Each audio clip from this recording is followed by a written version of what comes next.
l'esprit que Jésus avait promis, que notre Seigneur avait promis à la terre. On l'appelle l'esprit de consolation. Quand il vient, il console. Quand il vient, il marche avec nous. Quand il vient, il nous soutient. Quand il vient, il nous prend par la main et il nous dit ça va aller. C'est comme ça Dieu ouvre ses serviteurs, Dieu ouvre ses servants pour qu'ils soient des consolateurs dans la vie. Pour qu'ils soient...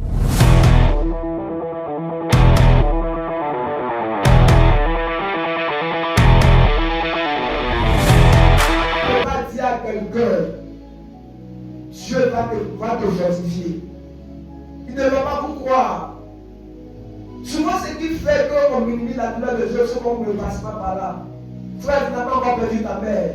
C'est pourquoi tu minimises la douleur des autres. Tu n'as pas encore perdu ton père.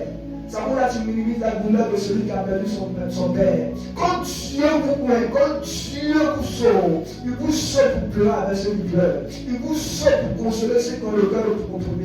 Quand on dit consolation, c'est de soutenir les personnes en prière. C'est de les exhorter dans la prière. C'est pour dire, même si ça ne va pas, mais Dieu sera avec toi. Même si ça ne va pas, nous prions pour toi. Même si ça ne va pas, Dieu te consolera. Et nous sommes là avec la personne. Nous soutenons la personne.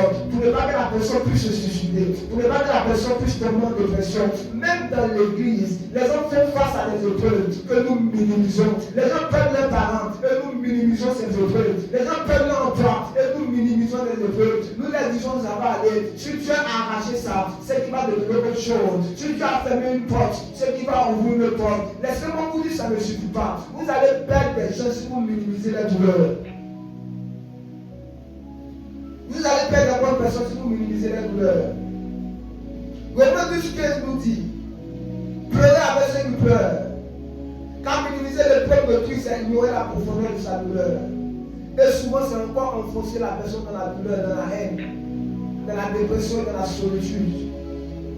Souvent, quand vous dites aux personnes que Dieu te fortifie simplement, vous remuez le couteau à la plaie. Parce que vous ne savez pas combien de fois il a prié pour ne pas faire cet enfant.